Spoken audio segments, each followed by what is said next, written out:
Hello, YouTube. So, the new episode of Gravity Falls was released, and I'm not so sure if I had that much to talk about in this one. I mean, there's not that much that happens here. Um, so, basically what's going on is Grunkle Stan, for whatever reason, is deciding we're going on a road trip because I want revenge on all these random people all of a sudden.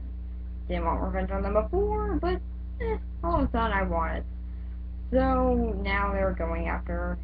So now they're hitting every single roadside attraction that ever pulled a prank on Stan, because I guess a lot of them have done that.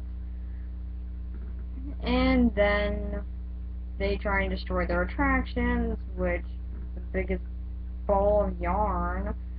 They unravel it with basically the Oregon Vortex, which is actually really cool to see that they have the Oregon Vortex sort of thing going on in there. Seeing as that was a heavy inspiration for the Mystery Shack. So I found that was kind of cool.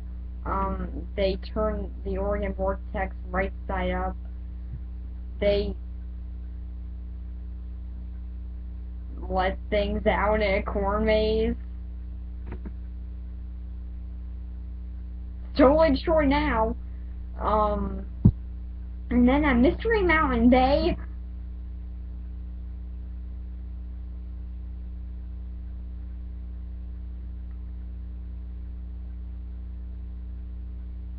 talk to someone. They talk to people, basically. That's pretty much all they're doing at Mystery Mountain. I guess they never had a bone to pick with them. So, basically, while they're going on this road trip, Dipper's also trying to get over Wendy, who he still hasn't gone over yet.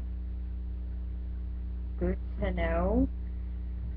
And that's basically his whole reason for coming, after making up his mind with a dramatic bit of wind and staring at probably a tree. I mean, really, this episode goes into a theme song while he's looking at something. What is he looking at? He seemed to be there for a while. How long was he looking at this? He had to have been looking at it for a while, right?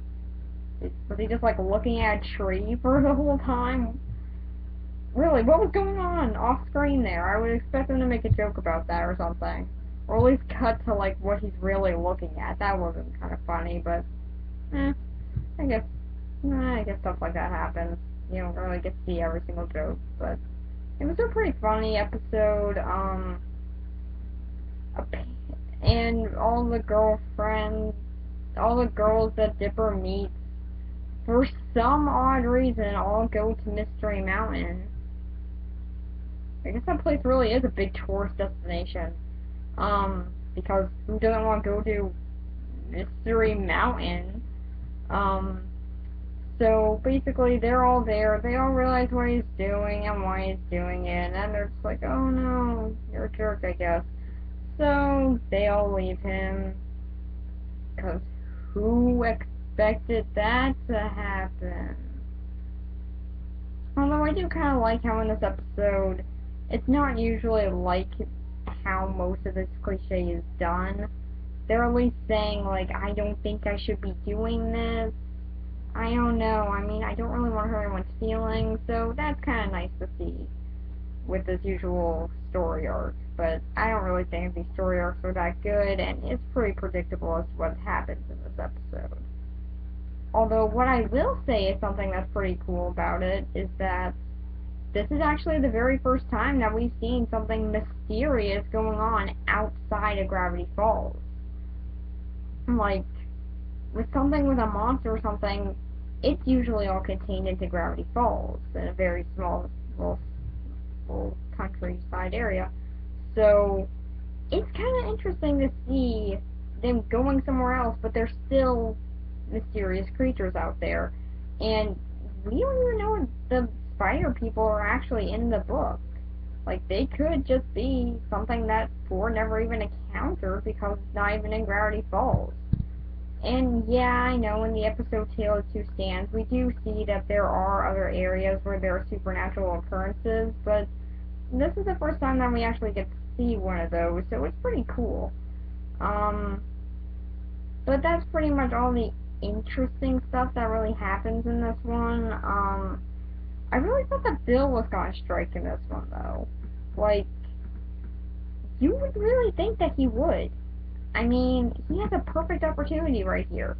They just put up this barrier, which I guess he can go inside if he possesses someone, because what's he gonna do? Get a knife and cut the hair?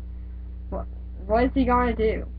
Um, if he can't go inside the barrier to get it, and if he could just cut the hair, why can't he just do that on his own, or burn the hair on his own? He has powers. He can do that. He has been able to affect the physical reality with the deer teeth, so he probably can cut some hair, but I guess that's too hard for him. And, and so now he's got to possess someone, but why not just possess any of them on this road trip? Really, they're all on a road trip. You can apparently go through the barrier, so it's like Terminator rules. As long as you have um, a human body structure at least, and also have DNA on you, then you should be fine. But I guess that doesn't work for this episode, even though it's a perfect opportunity to do so. He just says, "Nah, wait."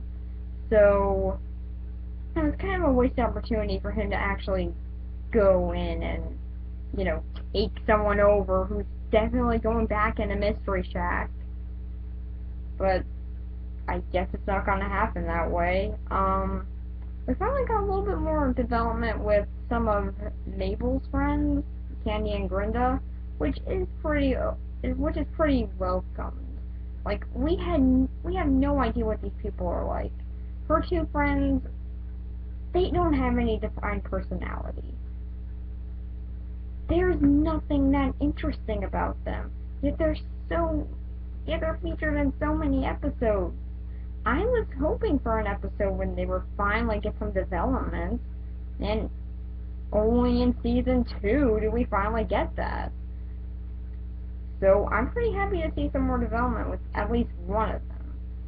Probably my favorite out of the two friends of Mabel's, but yeah, I still think that was kind of cool. Although it does get me thinking, why doesn't Dipper meet anyone else in this town?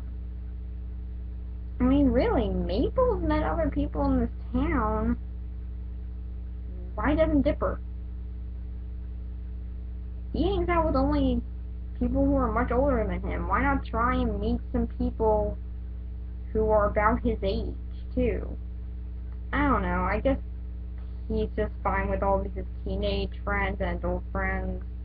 Like, he does have that group, Wendy's friends, which we don't know anything about either.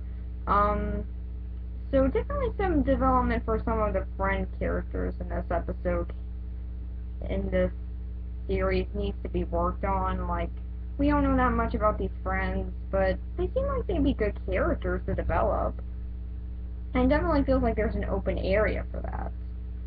So, not a bad episode. It was pretty funny.